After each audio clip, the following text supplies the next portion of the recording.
Assalamualaikum. Welcome to इलाज online. This is me doctor Abira Ali and I am a gynaecologist. आज आपके साथ जिस टॉपिक पर बात होगी वो है इनफर्टिलिटी. इनफर्टिलिटी जिसको बांझपन या बेऔलादी का मसला भी कहा जाता है, हमारी सोसाइटी का एक बहुत बड़ा अलमिया है और इसके बारे में बहुत सारे मिसकंसेप्शंस हैं जिनको ठीक करने की ज़रूरत है. सबसे पहले तो हम बात करते हैं कि इनफर्टिलिटी या बेऔलादी होती क्या है. बेसिकली जब एक कपल जो कि फिजिकली बिल्कुल नॉर्मल है और मेल और फीमेल बिल्कुल उनमें कोई प्रॉब्लम नहीं है और वो बगैर किसी माने हमल के और परहेज के लगातार 1 साल तक ट्राई कर रहे हैं प्रेगनेंसी की और उनको प्रेगनेंसी कंसीव नहीं हो रही, तो हम लेबल करते हैं कि इस कपल को बेऔलादी या इनफर्टिलिटी का मसला है.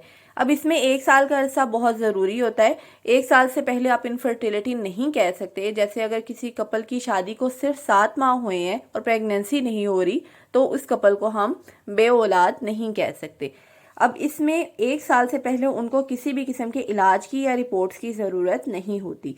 लेकिन अगर किसी कपल में या दोनों पार्टनर्स को या किसी एक पार्टनर को कोई रिस्क फैक्टर है, जैसे कि फीमेल की एज 36 साल या इससे ज़्यादा की है, या उसको ऑलरेडी कोई पीरियड प्रॉब्लम है, कोई पीसीओएस का मसला है, या हस्बैंड को कोई हर्निया का मसला है, तो ऐसे में इस कपल की रिपोर्ट्स का जल्दी होना ज़रूरी है. 1 साल कंप्लीट होने से पहले ही वो चेकअप अपना करवा सकते हैं और रिपोर्ट्स करवा के अपना इलाज टाइमली शुरू करवा सकते हैं.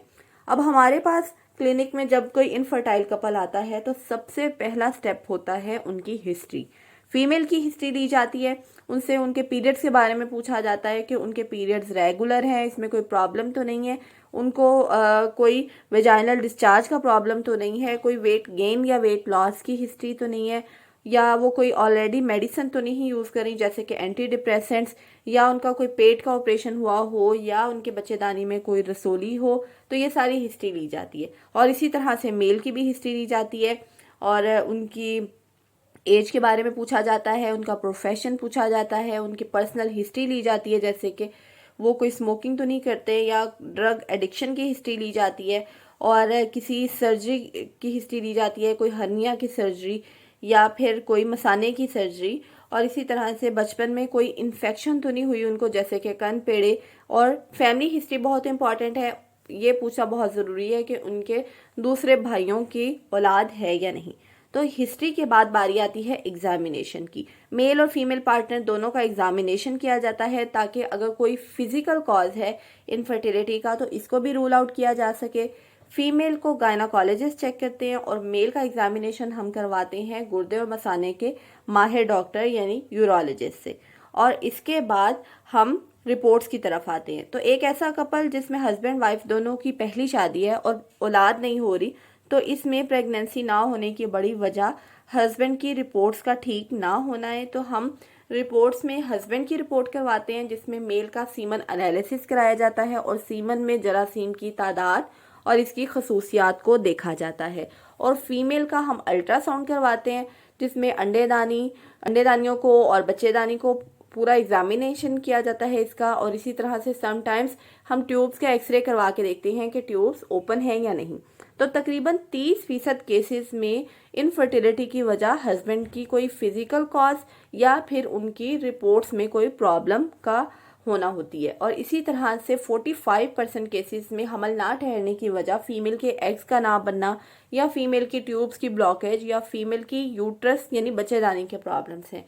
और 25% केसेस में हमें इनफर्टिलिटी का कॉज नहीं मिलता कि बेऔलादी की वजह हमें पता नहीं चलती.